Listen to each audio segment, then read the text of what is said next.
એક નેતા પોતે બહુ વિશ્વગુરુ થઈને ફરતા હતા. એપ્સ્ટીન ફાઇલ્સમાં એમનું નામ આવ્યું. પહેલા માનસી ફાઇલ્સમાં નામ આવ્યું હતું. એક ગુજરાતી મહિલાની જાસૂસી કરતા પકડાયા હતા વિશ્વગુરુ. અને હવે એક એવા કૌભાંડમાં પકડાયા, એક એવા સ્કેમમાં પકડાયા જેમાં 8, 10, 12 વર્ષની દીકરીઓના દેહનો વેપાર કરનારો આ દુનિયાનો સૌથી મોટો સેક્સ માફિયા, એની સલાહ નરેન્દ્રભાઈ લેવા જતા હતા. વાહ વિશ્વગુરુ! એટલે આમના દિવસો ભરાઈ ગયા છે. અમેરિકા વાળા બી અમની મજા લઈ રહ્યા છે. આપણે આપણી શક્તિ અને એકતાને ઓળખી.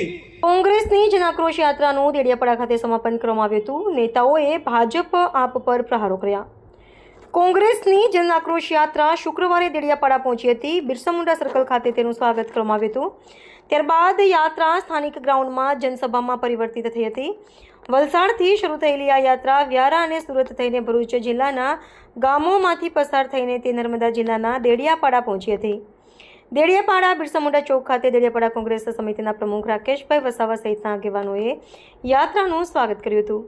જનસભા દરમિયાન કોંગ્રેસના નેતાઓએ ભાજપ અને આમ આદમી પાર્ટી પર આકરા પ્રહારો કર્યા હતા. અનંત પટેલે જણાવ્યું હતું કે આદિવાસી સમાજ એક એવો સમાજ છે જેની પાસે પોતાની ભાષા છે, પોતાના રીતિ રિવાજો છે. જો આદિવાસી સમાજ પર અત્યાચાર ચાલુ રહેશે તો પાડલિયાવાળી કરતાં વાર નહીં લાગે એમ જણાવ્યું હતું. જિગ્નેશ મેવાણીએ પ્રધાનમંત્રી નરેન્દ્રભાઈ મોદી પર આક્ષેપો કર્યા હતા. કરશનદાસ બાપુએ જણાવ્યું હતું કે આપ પાર્ટી બીજેપીનું ગલુડિયું છે અને આપ એ બીજેપીની બી ટીમ છે એમ જણાવ્યું હતું. આ જનાક્રોશ યાત્રા દરમિયાન પીટીપીના કેટલાક આગેવાનો કોંગ્રેસમાં જોડાયા હતા.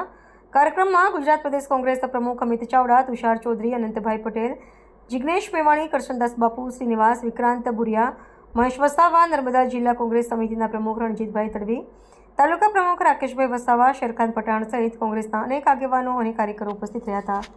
પ્રતિનિધિ મિનાઝ મલ્લિક, દેડિયાપાડા.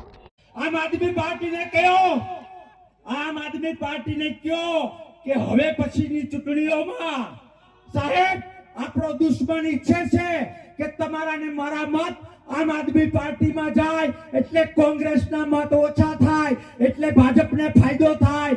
આવો ફાયદો થવા દેવાય? ભૂલ કરશો?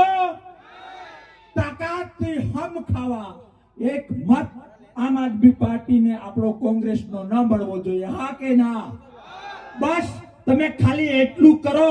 બાકી આ નેતૃત્વ ઉપર મને ભરોસો છે કે કોંગ્રેસ ગઈકાલે પણ બાપ હતી, કોંગ્રેસ આજે પણ બાપ છે અને કોંગ્રેસ હજારો વર્ષ સુધી બાપ રહેશે, એમાં કોઈ શંકાનું સ્થાન નથી. પણ ક્યાંક ને ક્યાંક લોભ લાલચમાં, ક્યાંક ને ક્યાંક ખાચી ખોટી વાતોમાં ના આવો એ માટે તમને પ્રાર્થના કરું છું. વિશેષ તમારી કુળદેવી, આપણા બધાના માતાજી યહામોગી દેમોગરા કેટલા લોકો માને છે? માતાજીને કેટલા લોકો માને છે? આજે જ અમે દર્શન કર્યા. અને સાહેબ, એક વ્યક્તિએ મારી માને ગાળો દીધી હોય અને એક વ્યક્તિએ મારી માને ઘર દીધું હોય, તો ઘર જેને દીધું છે એને મારે હાર પહેરાવવો જોઈએ. અને મારી માને જેને ગાળ દીધી હોય એ આદિવાસી ભાષામાં મારે અહીંયા ન બોલાય, બાકી એને છઠ્ઠીનું ધાવણ યાદ. નમસ્કાર મિત્રો, હું ફિરોઝ ઈરાની આજે તમને એક નવી વાત કરવા આવ્યો છું. દીવ મિરર ન્યૂઝ જોતા રહો, સબસ્ક્રાઇબ કરવાનું ભૂલતા નહીં અને શેર કરવાનું પણ ભૂલતા નહીં. સત્યની સાથે જોડાતા રહો. નમસ્તે મિત્રો, હું છું ચાંદની પરમાર. આપની મનપસંદ ચેનલ એટલે કે દીવ મિરર ન્યૂઝ ચેનલને લાઈક કરો, શેર કરો અને ફોલો કરો. અને હા, તેમાં દરરોજ તાજા સમાચાર જોવાનું ભૂલશો નહીં.